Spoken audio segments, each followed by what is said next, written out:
Okay, Brad, I'm about to do some unnecessary work that is of extremely limited benefit and is probably going to be something that annoys me to the point after I do it that I undo it. It's the best kind of work. Some might say the only kind of work. I mean, maybe this is all work. But so for the last, 5 years, I've had two monitors, high, low, one high, one low. Wait, only two? Only two.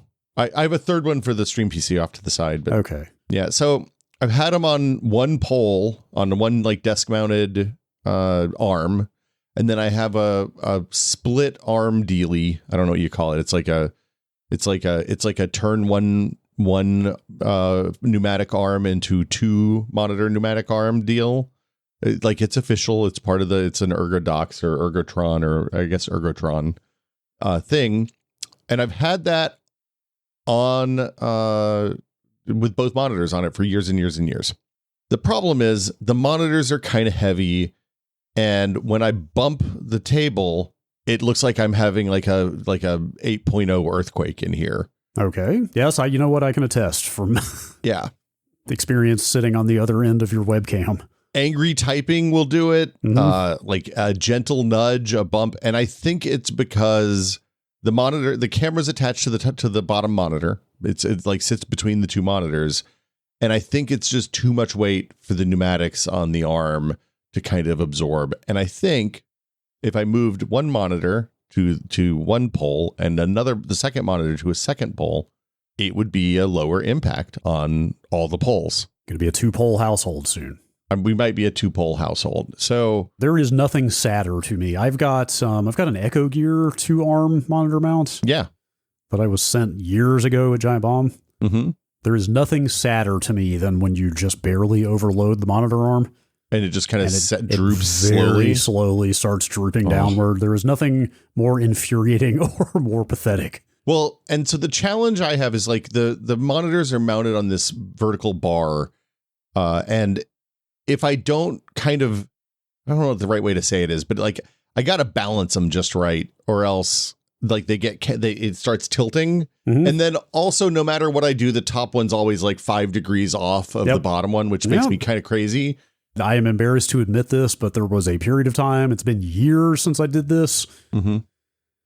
I have been known to get out the level. Oh, I use the phone level all the time. Are you kidding? Really? There's no shame there. Oh, wait, use a virtual level, a V level? It's built into my phone. I just jam the phone up to the thing and I get it's square edged. It works great. You know what? I like an air bubble. I mean, I'm not here to level shame you. I have a quick release mount on my nice DSLR, or not, sorry, it's a mirrorless camera that has no fewer than I think 4 levels in it. Well, yeah, of course. I mean, that makes sense. Because I've got it on a friction arm. Speaking of, in fact, actually, that's what I was going to say. What if you just decoupled your camera from your monitor stand? Well, so the vertical, the 2-monitor mount makes that difficult because in order for me to get the camera close to the center line of the monitors, which is important, then the back of the camera is no longer accessible because the vertical brace thing is in that spot. Like I need 3 things in the same spot, basically. So yeah. So the other part of this is that once I do that, once I have that bar gone, then I could use any number of, I have a million of these Elgato stick things.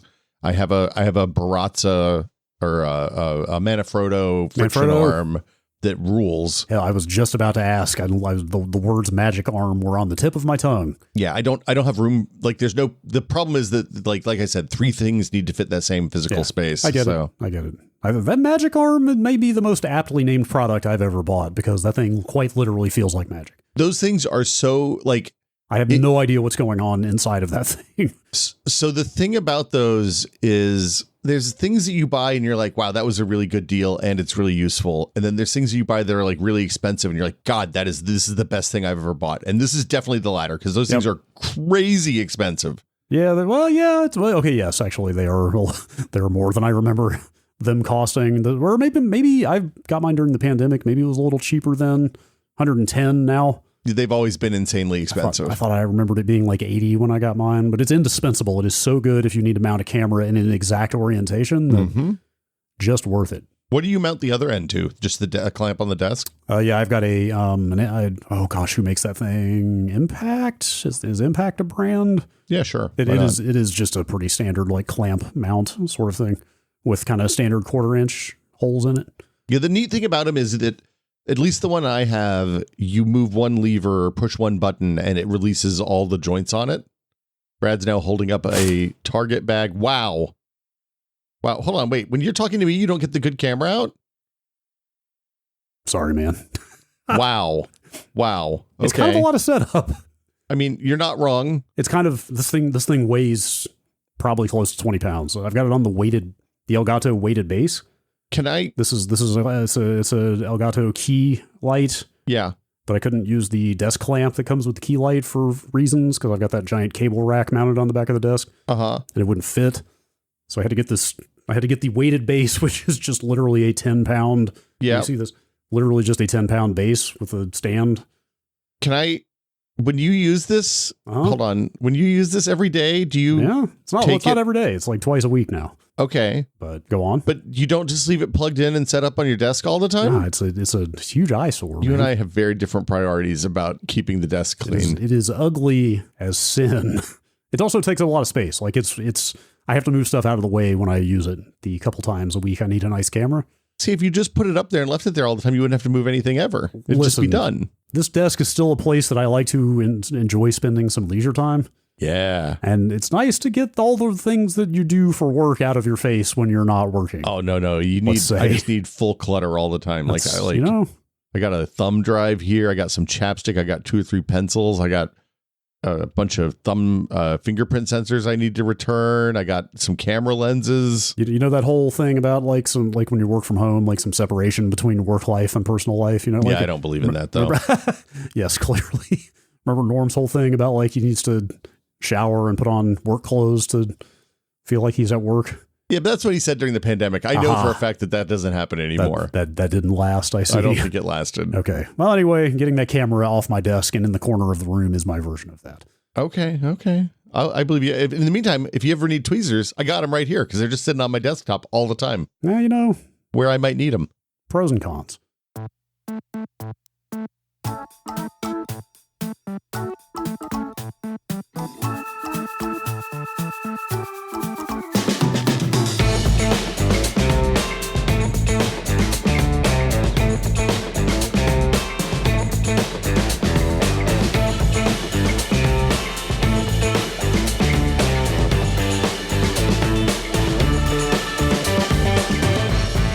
Welcome to Brad and Will Made a Tech Pod. I'm Will. I'm Brad.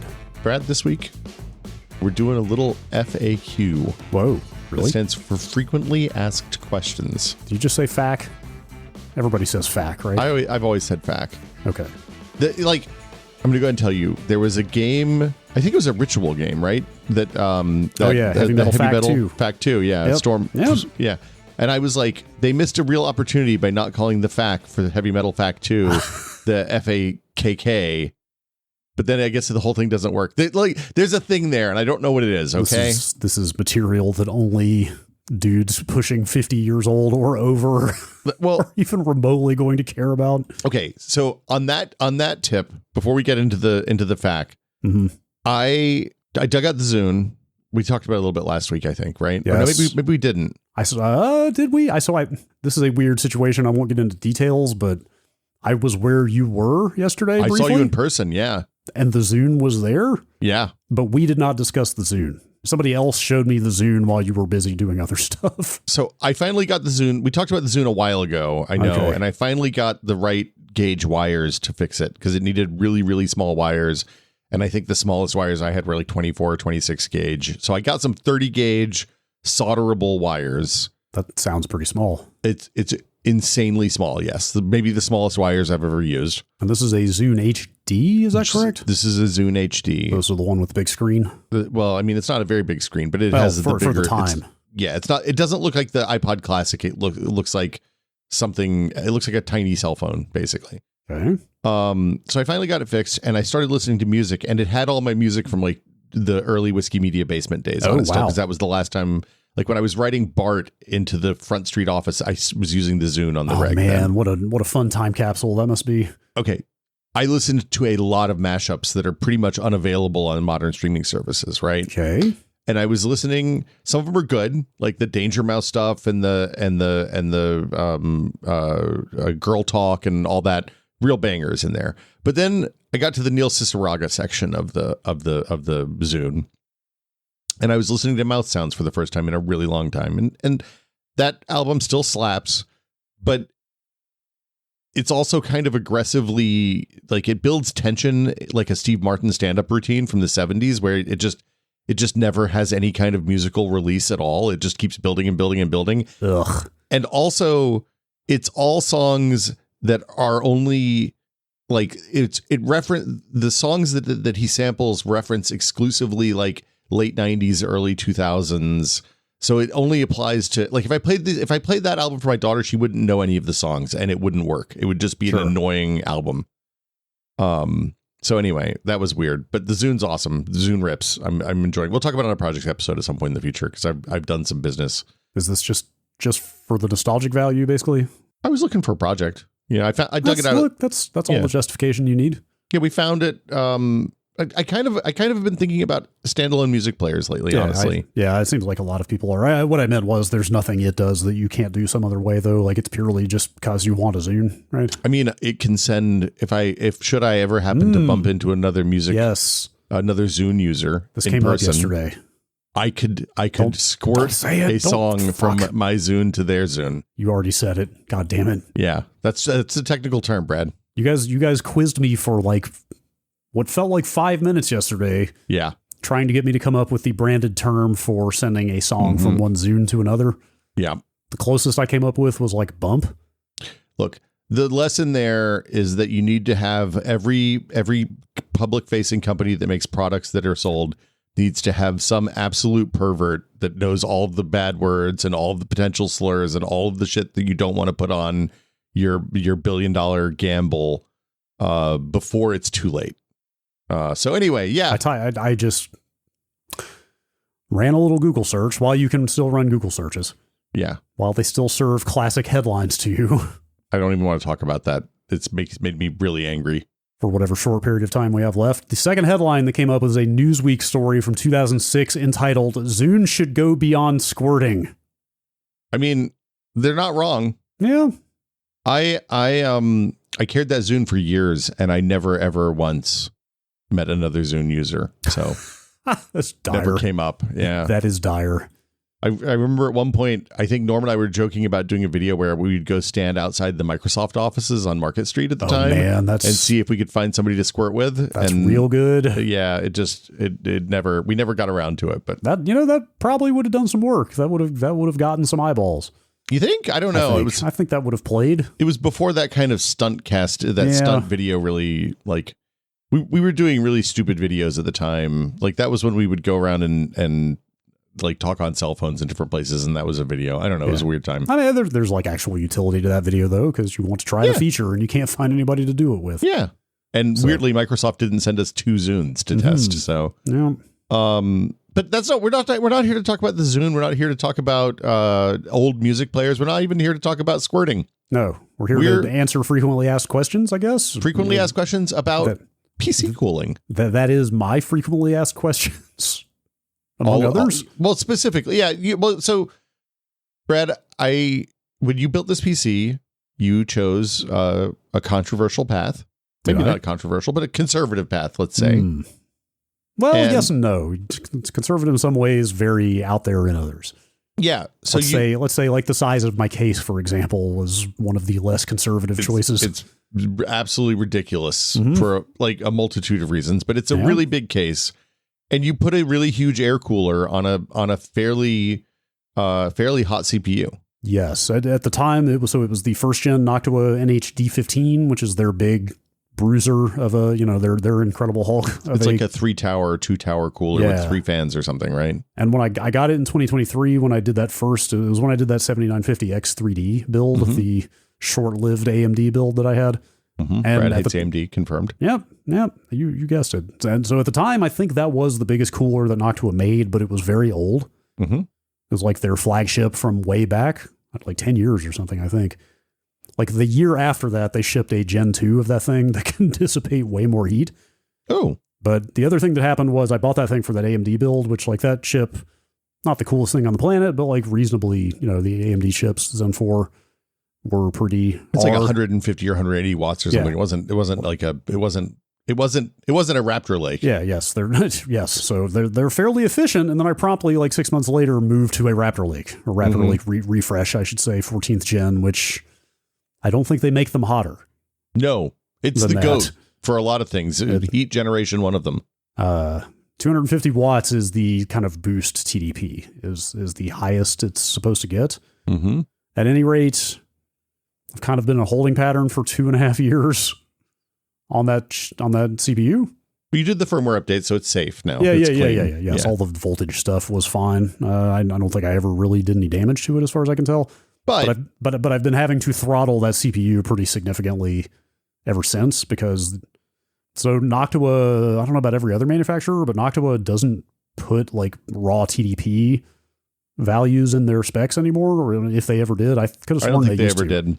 I could be wrong. I could have sworn that I had read a straight up TDP value in the specs for that thing, but the other thing is TDP. Everybody measures TDP differently. So like Intel and AMD TDPs are like not exactly comparable to each other. So I looked right before this. They have a whole big explainer on their site as to why they don't use TDPs, and that's the first listed reason is like, that spec is increasingly meaningless as CPU makers contort the meaning more and more. But so they have their own formula for their own like proprietary performance score, which is like of some use, but I'm not going to like dig in to see what their numbers mean. But they also have a rating out of 3. They have a little needle.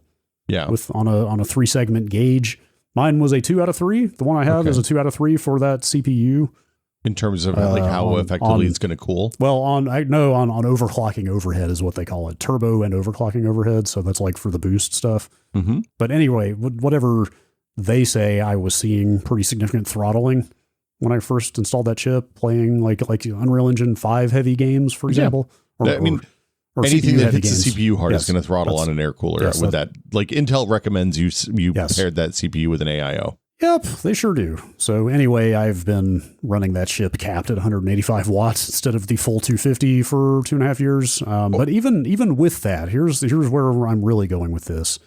Even with that cap, as we played more UE5 games, like we streamed Subnautica 2 the other day, like there's a lot more games hitting CPUs way harder these days. Mm-hmm. That fan really goes up and down a lot. And it's interesting because one of the things I've found over the years building PCs is that the problem, like the fan being constantly the same speed, not that annoying. Yep. But the fan spinning up and spinning down will make me pull my hair out. Yes, that is exactly it. So you're in that fan spin up, fan spin down situation, and that's fairly typical of air cooled PCs, right? Is that your fan goes up when the CPU load goes up because the temperature on the CPU spikes, and the fan curve is usually tied to the CPU temperature. Yeah. Yep. And so, we've covered this to some degree in the past. We did a fan control episode or part of an episode some years ago, maybe 2 years ago. But a lot has changed since then. You've spent a lot more time in the hardware testing minds of late. I have. I've been doing a lot of, like, over the last 2.5, 3 years, I've done a ton of hardware benchmarking. Yeah. So you have a lot more hands-on experience with that stuff. I think we have both dumped fan control, the Windows software. I still use fan control. Do you still use it? Well, when I'm in Windows, I do. Yeah, but how often are you in Windows these days? Once a week on Mondays when I do a stream with Nextlander, usually. For about 2 hours, right? Yeah, 2.5, 3 hours sometimes on a big day. So all that has changed, and I just off and on over the last 2 years, I have just thought to myself here and there, boy, I hate listening to this fan ramp up and down. Should I get an AIO or something? Or now there are way better coolers on the market if I wanted to stick with air. Should I make a change? And then 30 minutes later, I've forgotten about it and I just put up with it for another 6 months again. Anyway, I think I might be at the point where I'm finally going to make a move. So with all of that in mind, let's talk about AIOs. Yeah. I thought it might be a good time to revisit where CPU cooling is at a little bit. Yeah, I feel like we've hit the big points of the well, okay, so the other thing that's changed on the air market is that there are a lot of really low profile air coolers designed for small form factor machines. And this is the situation with a lot of the small form factor stuff these days, is that if you want to have a big giant GPU in your small form factor machine, that often means that you're going to have an air cooler because there's not room for a radiator in those little like 15-liter boxes or whatever they are. We're not going to talk about those. There's a Thermalright that's really good. It's copper. It comes in, I think it's 48 and 54 millimeter heights off of the socket. Man, that's pretty low profile. They're really small. Like I wouldn't put, obviously you're not going to put a Raptor Lake on those. I have my daughter's, I think she's a 5600X on her PC. And it runs great with that. I have another similar one with the Intel Core Series 3 245K, and like that's on a really low load machine. It's the streaming PC, and it works great. So there's definitely places and times for air coolers still. However, if you have a computer that spikes up and the CPU utilization spikes up a lot, and you don't want to hear the fan spin up and spin down, and you don't want to you can fix that with hysteresis a little bit. If you use fan control or if your BIOS has fan control curves, has more advanced fan curves, all hysteresis is the rate at which the fan speed increases or decreases. And you can slow that down. So if you say, hey, you're only going to increase 1% every 5 seconds or something like that, then it'll spin up slowly and it'll spin back down slowly. But then you're going to throttle as you do highlight, like as you hit those boost clocks for a few seconds. Because the other thing the reason this is complicated now is that in the old days, you'd buy a CPU and it ran at 500 megahertz and it always ran at 500 megahertz. And then we started paying attention to power management and we got a bunch of multi-core CPUs, but are still doing a lot of single threaded workloads. And Intel and AMD came up with a bunch of stuff that like lets you crank up the clock of one of those cores and crank the others down so that the heat is all being generated on one core, or let you go way beyond the normal, like the sustained load power draw for like a few seconds, just to get a big burst on the launch of a game, or when you're calculating shaders or something like that. Something that runs for just a moment or two, but takes a lot of CPU grunt. Yeah, which is where a lot of these variations in fan speed come in. Yeah, can I sidebar here real quick? Yeah, apparently, sidebar. So we talked about this a few weeks ago. This is kind of Microsoft's big like year of Windows improvements. We're going to make Windows 11 less shitty. And apparently one of the first things they have instituted in like insider rings for boosting performance and making things feel more responsive is to basically do exactly what you're talking about. Kind of more aggressively spike CPU usage when you open some interface element, the start menu or whatever, like just make things happen faster by throwing more compute at it. Makes your fans spin louder too, though. It does, yeah. But I see all these people getting mad about it, though. And I'm like, isn't that just how modern CPUs work? Like, have you ever watched a CPU monitor? Like, the speeds go up and down constantly as the machine is doing things. Like, I don't think that's especially atypical, but also I should know better than seriously interrogating like social media rage bait about computers these days. Look, we talk about this a lot at PC World. The modern internet is a factory where they create angry people, and they do it by taking something arbitrary that seems like it's unusual or weird and then yelling about it a little bit. And then you get an army full of kind of half-informed people yelling about things on the internet. Yeah. So, I mean, that is the actual problem, though, because as you describe that, I'm sitting here thinking like, okay, is it better to like push back against misinformation like that? Or is it better to just ignore those people?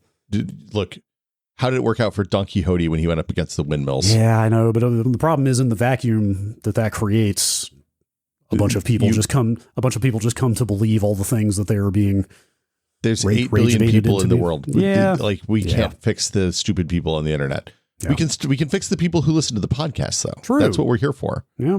Not that the people who listen to this podcast need fixing, because they're generally intelligent and attractive folks in the first place. But the point is, I don't remember what the point was, actually. We were talking about variable CPU speed and how that affects cooling.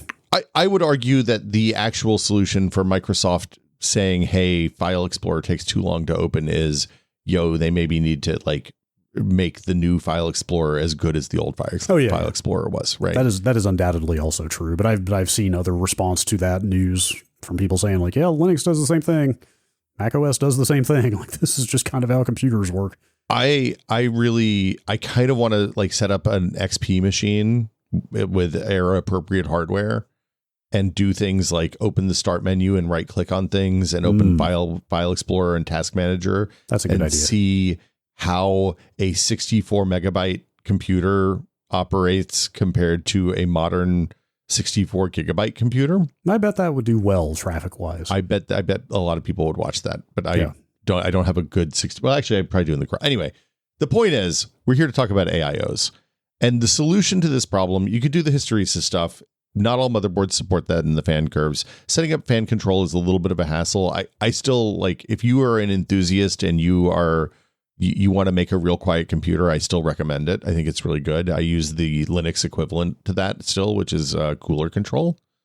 Yeah, I mean, the problem there, we talked about this last year. I think we both got away from fan control, although, I mean, I know you still use it, but when they had that brief security issue. They fixed that within like 2 weeks. I never it didn't really impact me. That's been resolved, but that I used that as an excuse to just dump the software because it's not cross-platform. And at the time, I thought I was going to probably be doing more Linux desktop stuff than I have proved to do, but I'd still like an OS agnostic solution. It'd be nice. So as I talked about at the time, I did try to get into the UEFI and set the hysteresis there, and boy, is that a huge pain in the ass. The support for it varies wildly across motherboard vendors and even like product lines. So they don't put that on the low end boards. And even when the support is there, I found it to be of limited effectiveness. Yeah, you end up in a weird situation where you do things like take a picture of the fan curve and fan control on your desktop. Exactly what I did. And then boot into the UEFI and start changing things until it looks kind of the same. And even when you think you've matched the settings exactly, it does not work out so well in practice. So the bad news is I think you're still going to be running fan control if you switch to an AIO, probably. There's some alternatives. Well, maybe. Yeah, we'll get to that. We'll get there. So the big benefit of using an AIO is that instead of using the thermodynamics behave a little differently. So on an air cooler, you have the cooling surface interfaces with the CPU, and then there's some things called heat pipes, and those heat pipes usually have some sort of low pressure liquid that is right at the phase change at the operating temperature of the CPU. So like 80 Celsius, 90 Celsius. The heat in those heat pipes will evaporate whatever liquid's in there. It runs up the pipes and gets to the cool end at the other end of the pipe and then condenses back down. And there's also a wicking material that coats the inside of those heat pipes that pulls them down pulls the liquid back toward the hot end regardless of the orientation of the cooler. I never knew exactly how a heat pipe works. Yeah. That's instructive. Yeah, it's really simple. The reason this works is that phase change, it takes, for example, with water, it takes 1 kilocalorie of energy of energy to warm a gram of water 1 degree Celsius. It takes 540 kilocalories of energy to boil, to transition from liquid to gas of that same 1 gram of water. So 540 times more energy to go from the liquid to the gas phase at the same temperature. And by manipulating that phase change, you can get really efficient cooling and heat transfer from the the hot part of the CPU to the cool end of the cooler. And then you blow fans through some radiator fins and cools off the liquid at the top so that part stays cool and the whole thing continues to work. And it's a really simple system that works really well and is highly effective. Now, the problem is that you have some choices on the fan speed, right? So you can either run the same fan speed all the time and just know that it's going to throttle sometimes. You can tie the fan to the CPU load or the CPU temperature, which is the same as tying it to the CPU load. And then it's going to go up and down like crazy.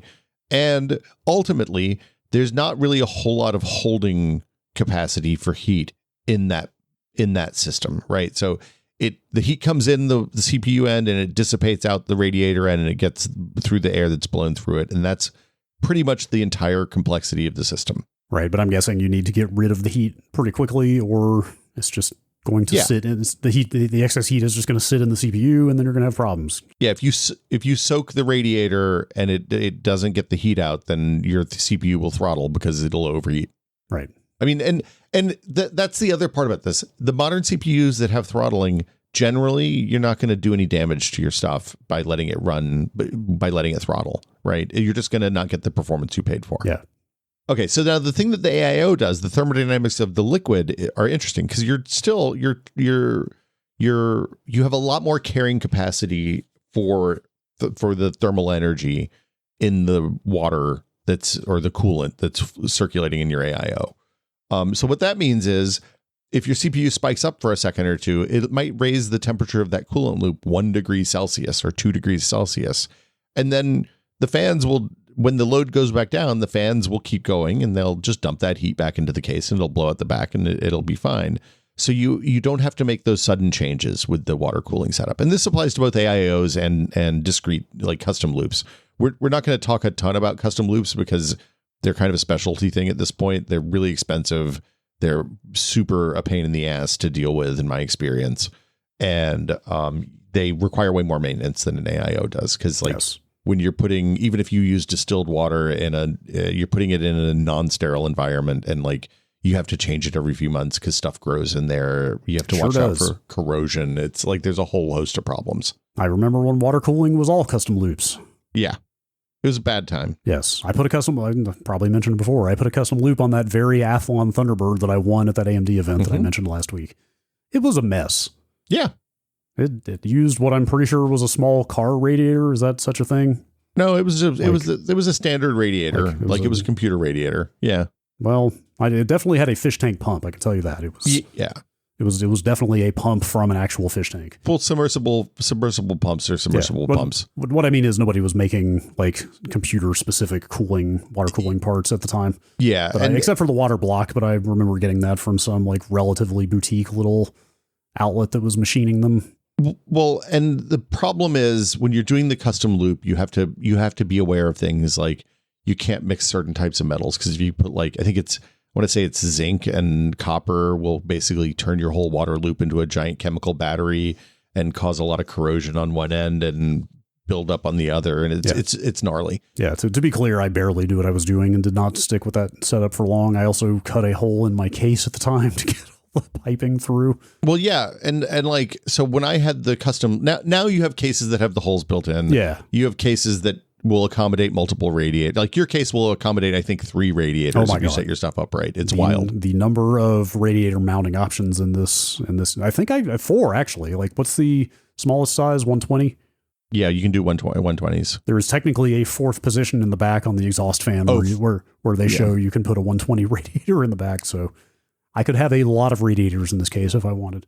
Yeah, and so if you care about, and you can do other things like you can do hard tubes that you have to bend to custom fit exactly the hardware you have and all that kind of stuff. Do most people use hard tubes and custom loops? They're an enormous pain in the ass. Because I definitely see sometimes people will kind of proudly post pictures of their hard tube setup and it's like, it looks really nice, but boy, does it seem like a lot of work. They should. It's an insane amount of work to build those. Like we've done a couple of those at PC World, not since I've been there, but it's always way more work than you think it's going to be. And you start out thinking it's going to be a lot of work because you have to bend those tubes custom for each run.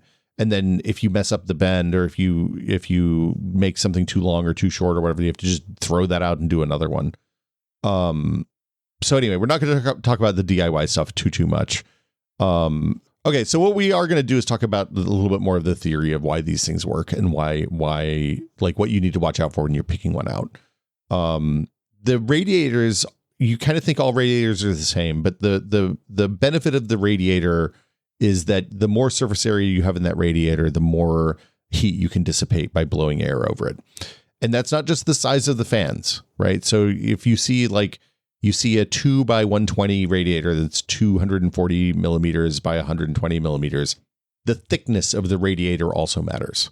So some radiators are like 4 inches thick these days. People are crazy about radiator thickness. So I've heard. They want the thick radiators. Not all cases will accommodate them. So if you're in like a mid-size mid-tower, you may not be able to put a big giant thick radiator in the front of your case because it may interfere with your video card or something else. Same thing for the top and memory slots, stuff like that. Are those thicknesses standardized? Because we'll get to, oh, great, because the one, we'll get to it, but the one I had been looking at uses a thicker radiator than most, and I didn't know if that was something you could count on being planned for in your average case. I guess not. Well, so most vendors, if you have a fairly common case, like if you're buying a case from Fractal or NZXT or one of the larger vendors, most of the vendors will have a compatibility chart, or they'll give you the clearance that you need. And And there's also ways you can play around with that. Like on my case, you can put the fans either on the outside of the case or on the inside of the case. Interesting. I think I saw in a video you're talking about the radiator on the inside, but the fans on the outside? The radiator's on the inside, and the fans go through the front bezel. Okay, that might be an option for me. The other thing you can do is, like, you can do double fans. You can have fans sucking in from the outside and blowing, pulling through. You obviously want the airflow to go in the same direction on all the fans. But, like, there's a bunch of different ways to do this. And, your results will vary dramatically based on how you set it up. I don't think you need to have a super thick radiator for what it's worth. Like if you're doing a big AIO, a custom loop, and you want to have your video card and your CPU and everything all on one loop, and you only want to have one radiator, then get the biggest, thickest boy you can find. But in terms of like a CPU cooling AIO, thicker is nice, but it's not a necessity. It just means you can run your fans a little lower speed and you'll get the same result. Well, now, can a thicker radiator offset the needs for the length of the radiator? Like, would a thicker 280 be in the same ballpark as like a thin 360? Well, so a thin 360 and a 360 and a 480, a 280 are basically the same surface area. Okay, interesting. So, here's the real answer to this question is you don't have to think about this stuff this much, right? It's fine. Like a 280. A 360, both are going to be great. You probably don't want to do a single 120 fan radiator at this point for any of the CPUs we're talking about. You probably don't want to do a single 140 radiator for the stuff we're talking about. That's the big stuff. The other thing is you need different fans for radiators than you do for airflow in your case. So you use different. It's basically a different kind of fan blade that does more static pressure to push air through the radiator than you do when you're just trying to circulate air inside the case to keep things cool. That's a good tip, because I was sitting here going like, I've got all these nice Noctua fans. Should I just use those? Apparently not. Depends on the Noctua fans. If you bought the Noctua fans that are for static pressure, then they're probably fine. If you didn't, then no, you should not use the Noctua fans. These are for the case. These are for just straight up air movement in the case. Air circulation, yeah. Yeah. So let's see. There's the pump. You want to Gamers Nexus did a great video that it's funny when you buy, I think Arctic Cool actually in their instructions has a link to the Gamers Nexus video. Yeah, or Arctic, I think. Is it Arctic? Yeah. Yeah. They basically the gist is you always want the pump to be below the water. You want the pump to be at the lowest point, so that you don't have bubbles rising to the top of the loop and hitting the pump region. Yeah. You need that. Yeah. I watched that video right before we did this. Like, apparently a bunch of AIO manufacturers were straight up depicting the installations incorrectly in their own marketing materials and instructions. Look, it happens. Yeah. Yeah. Like, essentially the idea is that there is going to be air in even a closed loop. Mm-hmm. Like, it's inevitable. In fact, it's good because they need some excess. They need margin for the liquid to expand when it heats up. But you want air to collect in the least damaging part of the loop. Mm-hmm. So you don't want a bunch of air running through your pump. You want the pump to be submerged all the time, because it's both better for the lifespan of the pump and also cuts down on noise. Yeah, the noise is the big thing. The lifespan of the pump, realistically, I don't think you're going to keep one of these things for 10 years. Yeah. But yeah, they did say that kind of incorrect installation accounts for a lot of the like pump whine that you hear people complaining about. And also they even said if you're mounting your radiator vertically, that the tubes should go at the bottom. If you can do that, then that's great. Yeah. Because tube fittings at the top is not damaging, but it does create gurgling sounds. And it creates potential for airlocks too. Yeah. Wait, what is that?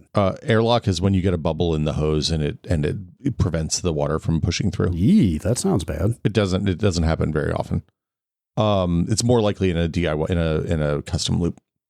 Okay, so let's see. Keeping the pump low is important. Knowing about temperature limits. So the other thing is you don't want the coolant to get above 60 Celsius.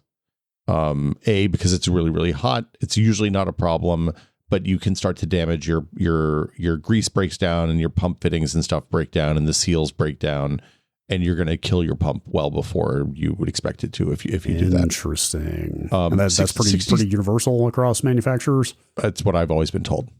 Okay. 60C is really hot. Yeah, just to fair. be clear. Yes, you're fair. not gonna like the only times I've ever seen an AIO loop at 60C are when a pump has failed, or when I did something stupid like unplug the fans and didn't realize it for a couple minutes. Got it. But it's something to think about when you're setting up your fan curves for the AIO. Sure. The other features on AIOs that are important are that some of them report the temperature of the liquid and some don't. Most of the ones that report the temperature of the liquid report it in a custom software interface. There's no like universal way to get that out. No. I assume that makes them problematic for use in alternative operating systems. You'd think that, but it turns out that the kind of people who use alternative operating systems are also the kind of nerds who'll debug a USB signal. Sure. And they've reverse engineered a lot of the more popular ones. Yeah. Okay. Fair. But if you want to make sure that you have that and have access to that, especially if you're going to use Linux, it's really important to look at the HWMON, the cooler control, and the liquid control, LIQUID, CTL pages and see what stuff is supported. Generally speaking, NZXT coolers are pretty well supported. I'm not a huge NZXT fan. Some of the ASUS models, the newer ASUS models, are supported in both HWMON and liquid control. The other stuff is all up and down. You got to look. Cooler Master, it depends on which version of the controller you have. In some cases, it's a little frustrating. So do your research before you buy something.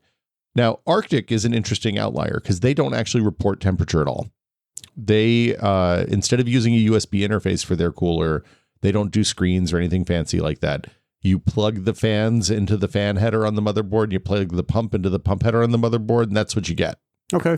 I'll just say right now the Arctic Freezer 3 Pro is the one I was looking at. Those are widely regarded as like they review incredibly well. Yeah. People really like them. That's exactly why. A, they review very well. B, kind of high performance, no frills is like my entire vibe. Mm-hmm. And that's what they are. Like no screens, no weird RGB shit, like just a relatively inexpensive, very high performing, efficient thing that I'm not going to look at or ever think about. The one thing that they do that's quite nice is they do have a fan on the pump unit, on the pump head that goes on the CPU socket, which helps circulate air around the VRMs and the memory. Yeah. So do all AIOs not have fans on the pump on the wall? Hardly any. ASUS so does. Arctic does.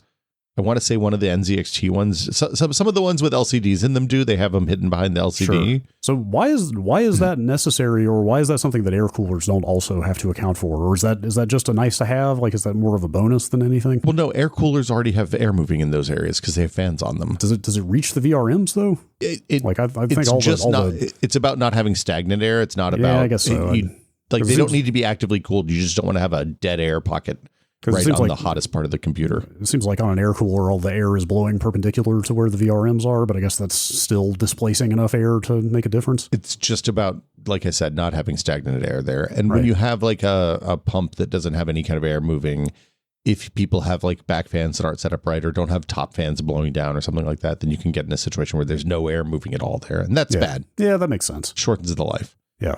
But all that said, though, like hearing that Arctic does not report actual liquid temperature, or more to the point, hearing the liquid temperature actually is something you need to think about, which I did not assume to be the case at all, is a little dismaying. So I like to pay attention to liquid temperature because it means that I can get the best. For me, that's the best of both worlds, right? It means that I get temperature changes. I get to control the temperature, the fan speed based on the temperature that matters, not inferring it from other things that the system reports. Right. And that means that I have less noise unless I actually need it. And that to me feels right. There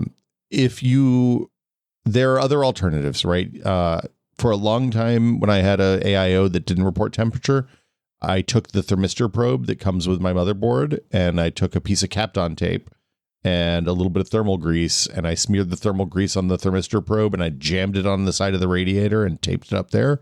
And that gave me a number that was about 5 degrees less than the AIO's software reported. Oh, okay. And I fed that number into fan control, and I got more or less what I wanted. Okay.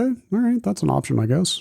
Yeah. The other thing you can do, and I think this is a fair solution, is you just set fixed speeds for everything and you run the fans on the radiator. Like the static pressure fans are usually relatively quiet, and like you can run them at 50 to 70% and just run at that speed all the time and not think about it.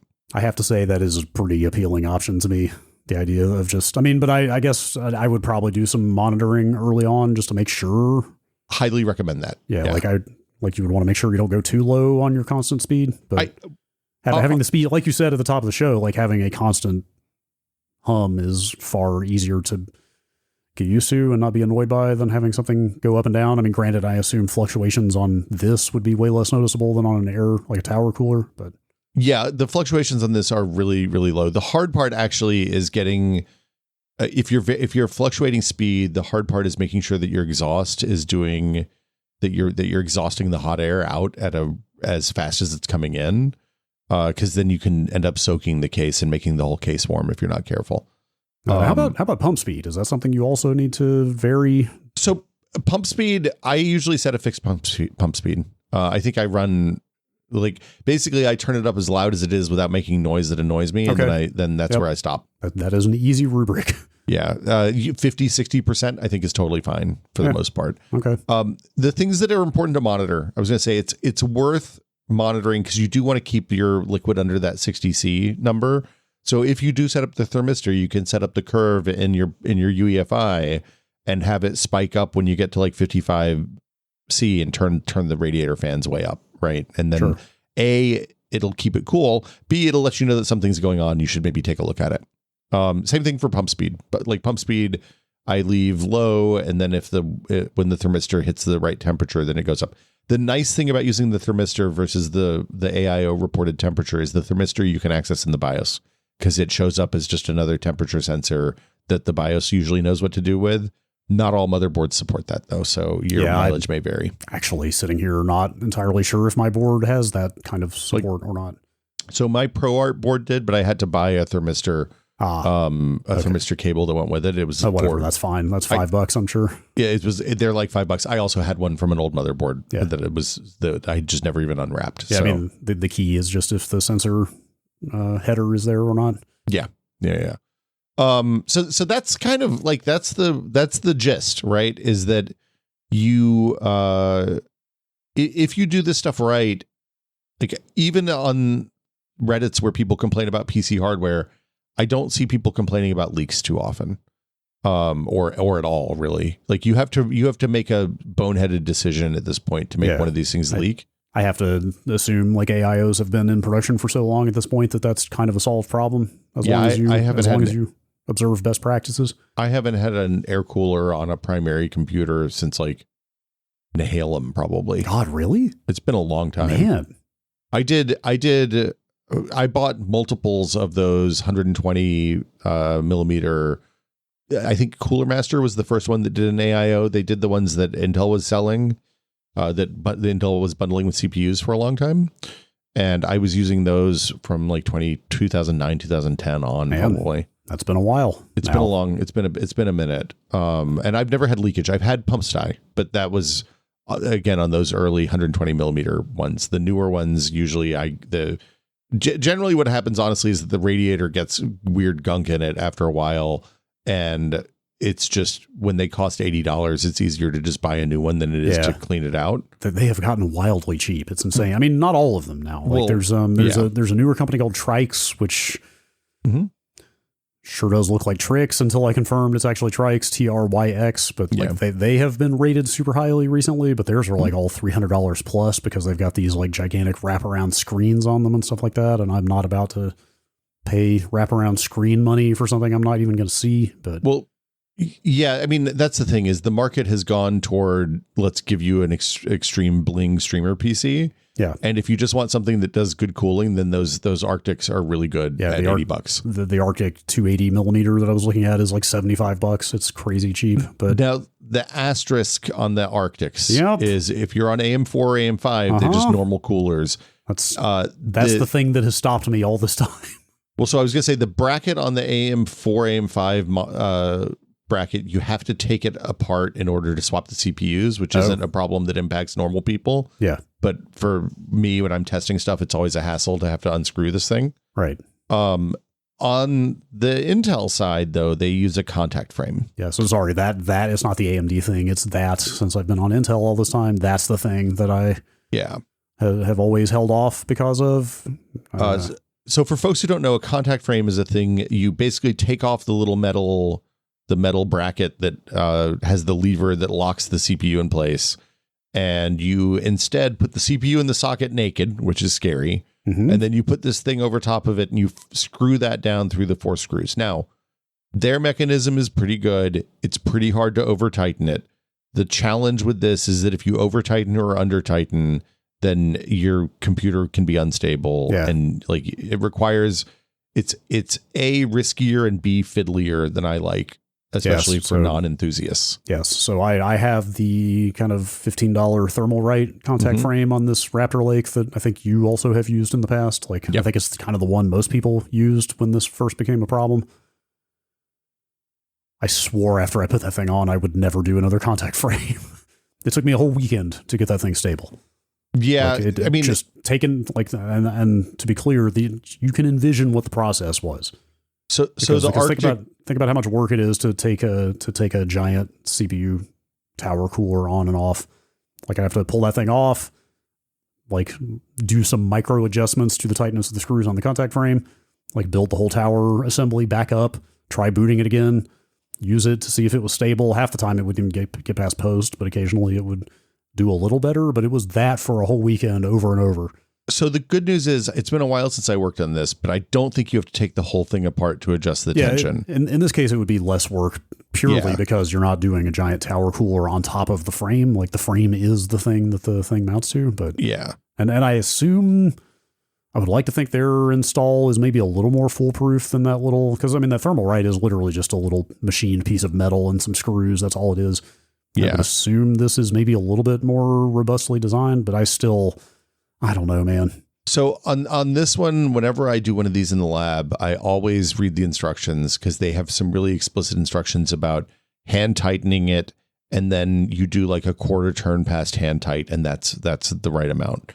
I've never had stability problems using one of their contact frames in the lab, but I have also done quite a few of them. So that's fair. I talked to our friend Adam at PC World, has also used that particular AIO quite a bit, and he said he's never had stability issues either, so maybe it's okay.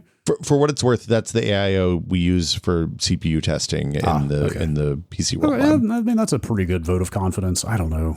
How did we screw up CPU retention mechanisms? How did it get to this point? Intel stopped making square CPUs and they started making them tall. Fair. Yeah. And then they got warpy and then, anyway. Yep. I'm not entirely convinced that the warping frames is actually a problem that is worth worrying about. But I don't know. Like Gamers Nexus does a lot of like pressure testing, ink blot type stuff. I assume you've seen. Yep. That kind of shows what the warping with different coolers is over time. But I've never seen any evidence that it's more than like a degree or two of cooling difference. I think it's more of a problem for people who are doing actual overclocking and less for people who are just using their computers. Although, frankly, at this point, I would hope you could forgive me for wanting to baby my hardware a little bit more with the state of things. I mean, and kind of make sure that everything continues to be in working order for some years. Look, I don't have 7200 mega transfer RAM anymore, but if I did, I would not be running it at 7200 mega transfers. Yeah. So that's basically it. That's the kind of TLDR on this whole thing. I'm like 80 to 90% of the way to sold at this point.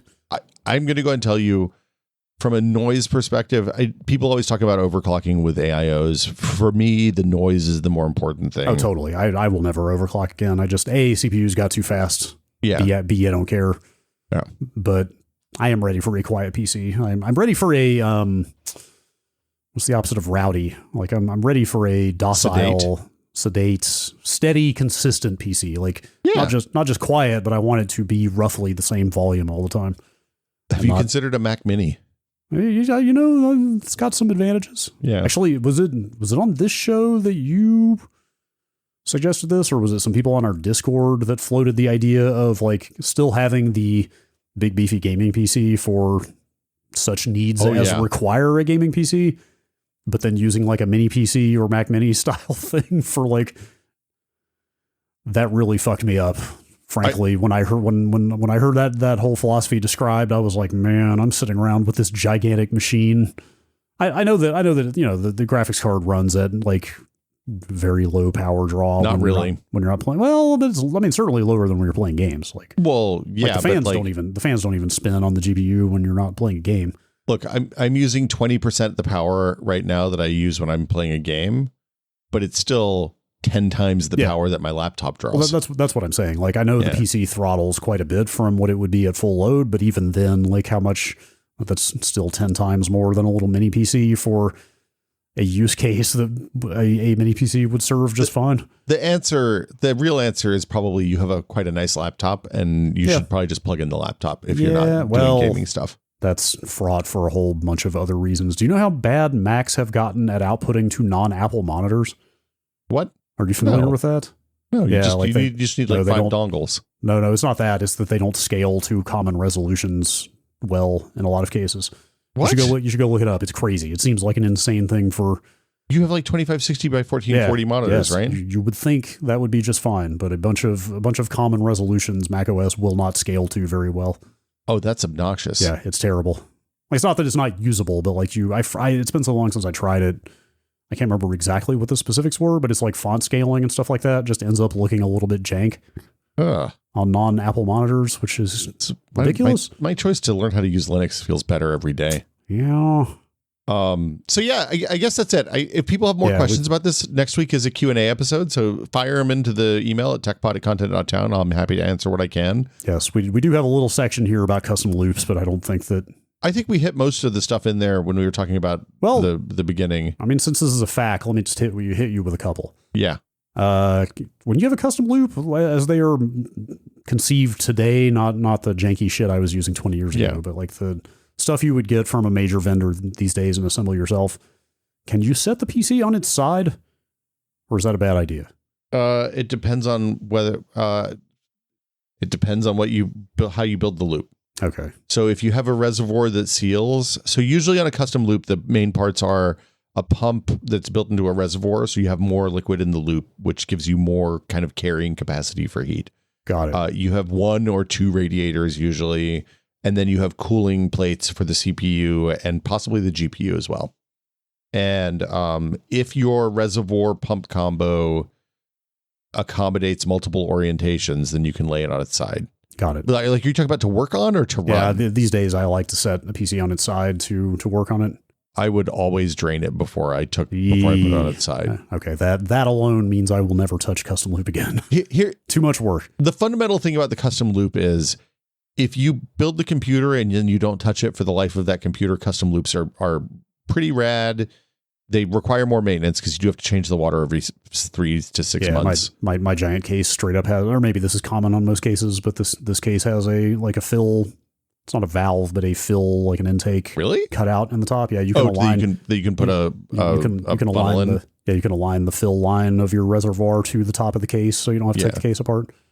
Is the reservoir that kind of like vertical clear tube looking thing attached to the pump that I see in photos? Yeah, they look like bongs. Yes, exactly. Bong for a CPU bong. Yeah, the usually often the pump is integrated in the bottom of that. Yeah, that was my understanding. So that way that solves your the pump is always underwater problem. Sure. It also often the top will also screw off of that reservoir, so you can fill if you need to top off. You can do that in there. Sure. People do things like add dye and stuff like that to make the tube different colors, make it glow in blacklight or whatever, which is like you're almost always better off getting colored tubes than putting dye in the coolant. I know that there's people have worked this out so that it's less of a problem now, but it used to be that was a good way to create corrosion or to make stuff grow or whatever. What kind of liquid do you use in a custom loop? Distilled water. Is it just distilled water with, I assume, some additives? Yeah, you use distilled water. And then you can choose to put anti-corrosives in. You can choose to put dyes in. You can choose to put antibiotics in. Not antibiotics, but things that retard growth. Kind of thing. Yeah. Yeah. People also do things like put silver anodes in, or they put different kind of anodes in to like they're basically sacrificial anodes so that the corrosion happens on them instead of on like your expensive cooling plate or whatever. Interesting. There's a lot to it. Like, as opposed to an AIO, which is fairly idiot proof. And the hardest thing you have to do is figure out which way the fans are going to blow, which I realize we haven't talked about yet. The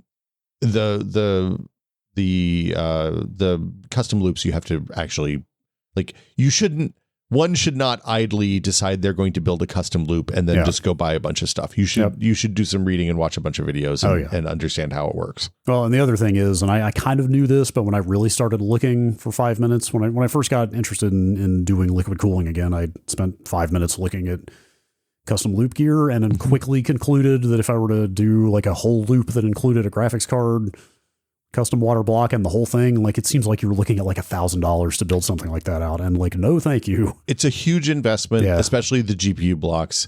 The GPU blocks are only good for one particular GPU. Right. That's the other thing, is you have to get a block that fits your specific card. Yeah. So like, realistically, what you're saying when you do that is I'm never going to change that GPU for the life of this computer. Just does not seem worth it. Now, I mean, all that said, I'm not going to do this, but when I mentioned earlier that my case can accommodate 4 radiators, in a perfect world where I had unlimited money and time to tinker with something like this, what if I put as many radiators and at the maximum size as possible in this case, and then ran no fans on them? That won't do what you want. Is even with that much surface? Because I mean, I could pull it up and tell you, but I mean, that's like a 480, a 360, a 280. I'd have to look at the case, but it can accommodate a shitload of radiator. I assume some amount of airflow is required, right? Yeah, you could do something goofy, like have the fans on the inside sucking in or blowing in from the outside, the inside, blowing out from the inside. Just to kind of help dampen the sound by having them buried inside. You need something to... Like, if you want to have passively cooled, it's a different kind of radiator, right? Oh, I see. I can't remember the company. We've talked about it before, but there was a company that used to make, Zalman used to make a tower radiator. Zalman is a name I haven't heard in a long time. Yeah, but they made a tower radiator that was about 16 inches around and had fins 3 feet high on the side of it. And the pump was in the bottom of that thing, and the coolant would go inside that thing. And you could put a little fan on top of it that would blow air down the fins, but it would just passively radiate heat out. Now, this was in the late 2000s, so computers are much less hot now than they are now. If you wanted to do that now, you'd have to like drill a hole in your floor and run a bunch of pipes down there to an exchanger. Yeah. Wow. Yeah. Think about displacing your cooling into another room.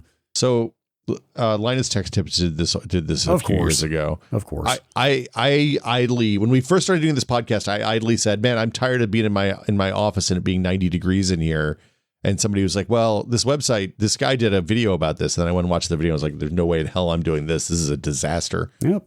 But what if your radiator was in your crawl space?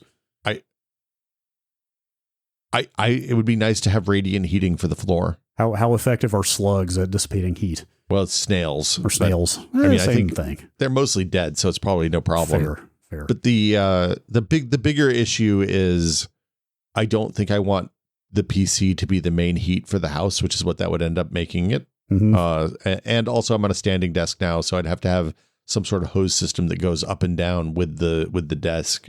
Like this is all fraud. This is a bad idea. Yeah. Fan direction though. Generally speaking, and this isn't, people are going to have opinions about this, so please send them into the comments or post them in the Discord. I like to do air in the front and air out the back. And if I have a radiator on the top, I usually suck cold air in from the top and blow it out the back. Partly because these days we all have GPUs that are giant heat engines in our top slots that block off the bottom half of the machine. Partly because I don't like the bottom of my desk getting hot when I play a game. So I used to blow when the PC sat under the desk on the floor, I would blow air out the top and it was fine. Now that it's hanging under my desk, I want the cool air coming in the top and blowing out the back, just so that my desk doesn't get warm and I don't blow a bunch of hot air around my junk when I'm sitting at the desk. Fair. But that's it. What case do you have again? I'm on a Fractal Meshify Compact, the second version. Is the top of that just open by default? Not open, but it's open like mesh or okay. Yeah. It's a You can pop it off. It's metal. It has a filter you can clean underneath there. I usually take that out and blow it out with the air gun like twice a year. Yeah, so this is probably my last question here, or I don't know if this is even a question, but for reasons that are not really worth getting into, it might be best for me to mount the radiator up top. Mm-hmm. But I currently have the like solid version of the top panel on this case because this whole case is just a giant black obelisk, and I'd like to keep it that way. What case is it, Brad? It's the Fractal Define 7XL. So it comes with an alternate top panel that is like mesh, that's like cut out with mesh, blah, blah, blah. Like I totally can mount the radiator up top, but I kind of don't want to have to change that panel because I don't want the top of the case open for dust and sound reasons, even though the whole point of this is to lower the sound. So I might just have to bite the bullet and put that mesh version of the top on it. I was going to say some cases have a little bit of space up there. I think you're going to make your whole computer real hot if you don't have airflow through there. This is definitely not one of those cases. This thing is like sealed tight without swapping that top panel. I got bad news for you then. Yeah. Also, I don't know where that panel is. It's been 2.5 years, and I don't remember where I put it. So the nice thing about Fractal is if you call them, they will happily send you a new one. If you can just buy it from them, they'll send it to you. Yeah, I'll figure it out. I would not. The whole point of having this is that you need airflow through this thing. Yeah, so you gotta have the. I know. But yeah, so you're gonna get glass, put some glowy liquid in there. You're gonna call it. You get it all fancy. Just doing the fishbowl case. Yeah, that's the future. That's what the kids crave. No, I don't want to see what's in there. I don't want to hear it. I don't want to know about it. Well, okay, there you go. I'd build the PC into the wall if I could. Maybe you should get one of those Leon Lee desk cases.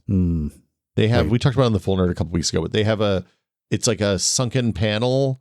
They're expensive, but it's a standing desk with like a space for 2 computers in the desktop. Oh, have they started? Because I've seen, I think it's Linus that has done that custom before, right? But companies are actually making that as a product now. Leon Lee has made these for several years. Like this has been this is one of those things that they sell like not a lot of every year, I assume. Sure. They've been doing it for a long time. Oh God, I can't imagine how expensive these things are. It's not like, look, it's not that much more expensive than buying a nice standing desk in 2 cases. I don't know how good the standing desk is. Yeah. It's neat that they do this. It's not for me. It's like, look, it's like the TV VCR combo. You don't want to combine too much functionality into too few devices. Well, and also the cover is a piece of tempered glass, and I don't want. Ooh, like I don't feel great about it. That sounds real scary. Yeah, I mean, if they want to send us one, I'll test it out and let you know how it is. Because it would be really nice to put like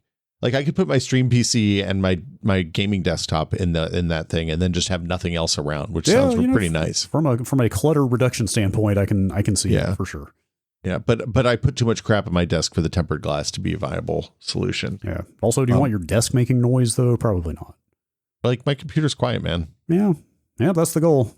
Yeah, that's the dream. So yeah, if you have questions, post them in the Discord. Jump. Yes, I look forward to feedback on this episode. I know tons of people on our Discord will have opinions about these products and best practices. Yeah, it is much less scary than it used to be.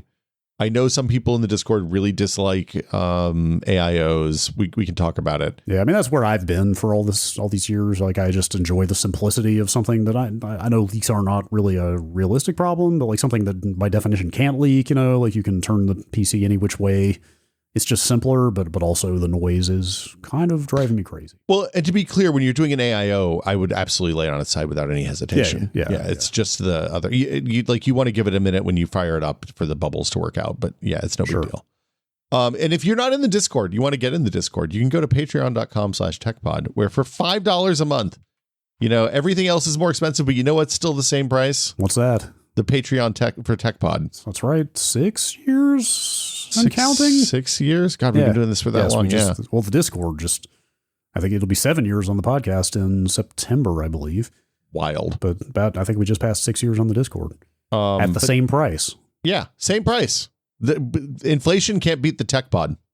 If you would like to find out how to join, you can go to patreon.com/techpod. It's like I said, it's $5 a month. It supports the show. We don't take ads. So this is the way we make money at doing the show. And we appreciate everyone's support. If you That's it. We appreciate everyone's support, but we especially appreciate our executive producer tier patrons, including Infelicitous Rips, Andrew Slosky, Jordan Lippett, Octothorpe Bunny for Work, David Allen, James Kamek, and Pantheon, makers of the HS3 high-speed 3D printer. Thank you all so much. Thank you. And we'll be back next week. It's questions next week. So get your questions in. Get them in. We love questions. Feels like a minute since we did a Q&A. I don't know why. It's May a short month? No, it's 31 days. Yeah. I think it just fell weird. But anyway, we'll be back next week with more Tech Pod. As always, please consider the environment before printing this podcast. Bye.